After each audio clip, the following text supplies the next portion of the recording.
पुणेकरांसाठी आनंदाची बातमी. पुण्यातील वाहतूक कोंडी कमी करण्यासाठी आता मे महिन्यात नवीन मेट्रो लाईन सुरू होणार असल्याची घोषणा मुख्यमंत्री देवेंद्र फडणवीस यांनी केली आहे.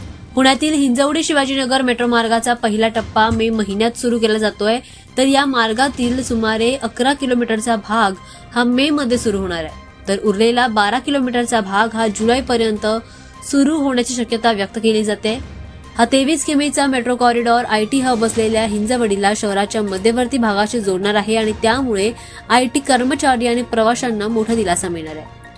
दरम्यान 200 किमीचे मेट्रो नेटवर्क उभारण्याचा सरकारचा मोठा प्लॅन आहे आणि अशी घोषणा देखील करण्यात आली आहे. यासाठी महामेट्रोला सविस्तर प्रकल्प आराखडा तयार करण्याच्या सूचना देखील देण्यात आल्या आहेत. पुणे मेट्रोला नागरिकांचा चांगला प्रतिसाद मिळतोय आणि त्यामुळेच सध्या दररोज 2.5 लाख प्रवासी मेट्रोने प्रवास करतात.